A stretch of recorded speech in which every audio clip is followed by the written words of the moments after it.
Well, the National Federation of Independent Business today says its latest survey shows that confidence among small businesses in the United States rose to a 3-year high in January. But the number of businesses planning to hire more workers fell. Joining us now is the Federation's chief economist. He's William Dunkelberg. Bill, great to have you back with us. So let's talk about the headline number, and that is the Small Business Optimism Index. This has moved up. This is a good sign. This is a good sign. You know, we like more optimism amongst our business owners, because that means they're going to do something like hire or spend money. The problem is that the index, although it's the highest in 3 years, that would be since December of 07. December of 07 index level was about the lowest for 07. So the optimism index fell all through 07, telling us the recession was coming. And we've kind of just gotten back to that. We got a long ways to go. The average is around 100, so we'd like to see a bigger number. Do you think it has legs, though, in terms of the trend that you're seeing, Bill, right now? Yeah, I think so. You know, we're doing some of the right things. The consumer is coming back. They actually incurred a little bit of debt to do some spending, so that was good. And that's really what we need. You know, we still have 27% of the owners say weak sales is their top business problem. If they had some more sales, they'd hire, they'd order some inventory, they'd expand their business some. And that's what we need to raise GDP and to get some of these people back to work. Is it, though, a good thing, Bill, because we saw at the height of the crisis, I think 130% debt for the average American to his annual income, and we deleveraged a little bit down to 125, 124, but now we've seen credit tick back up again, and people are spending money without getting new jobs, without getting raises. I mean, how is this even happening? Yeah, well, it's not easy. And of course, as you pointed out, we've been paying down debt now for a couple of years, for like 2 years. So that's been the real problem. In the fourth quarter of 08, you and I started saving and we stopped spending. That was the proximate cause of the recession.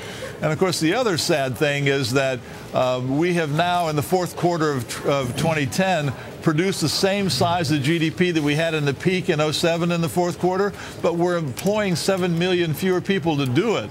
And that's the scary part about getting people back to work. Making the same amount of stuff with 7 million fewer people means that it's going to be very hard to get all these people back to work over the next year or two. And that's what you're finding from your members. I mean, they don't have a lot of confidence in terms of lots of hiring down the road, at least not in the near future, do they?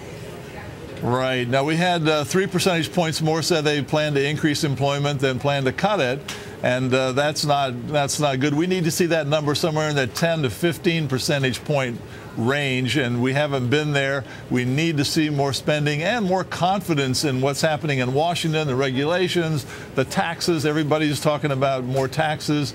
You know, it's a very confusing kind of environment for small business owners. Well, you know, it is confusing, but what does it mean in your view? I mean, you've been involved with, these members for a long time. I mean, when you see these kind of conflicting data points, what does it kind of tell you here? Well, we have to go through them, I guess, in order to resolve things. We're getting the bad things out of the way. We had a huge amount of inventory to get rid of, and we did. We got rid of that inventory. So right now we have historically high percentage who say, yeah, I'm happy with my inventories. So we're more likely to order now as soon as we get some more customers. That's good. We got the inventory problem out of the way. Profits have turned around. That's happening. It's just not easy. We were many years in a bad recession. And you can't get over that on a weekend. You know, it takes a while. And we're getting the job done. Do you see Washington, Bill, is going in the right direction now? I mean, a lot of talk about a more business-friendly approach that the president has taken. Obviously, he did pass those tax cuts, make a deal. You laugh. Why are you laughing? Well, it's, once Washington discovered that we were angry about the big firms who were being helped out, like the $60 billion for General Motors, but only $30 billion for all of small business, which produces half of the GDP. I mean, it's easy to say it. Let's see what they do. Paul Ryan says he's going to really lean hard there in the Budget Committee and so on and get some things done, fix the regulations, get rid of the ones that are slowing us down. If they walk the walk, as everybody is saying, that'll be good. Talking the talk is easy, but we need to see some results. And once we do, we'll be more optimistic and we'll be more willing to spend some money and bet on the future. You know what? Paul Ryan also wants to cut $100 billion from the budget. Some others, Rand Paul wants to cut $500 billion from the budget. It's applauded by at least the Tea Party kind of voters that put those Republicans into a majority in the House. What do small business owners think about that? Because I'm sure some of it's going to hit them. Well, it might hit them, indirectly, but we don't produce a lot of stuff for the government.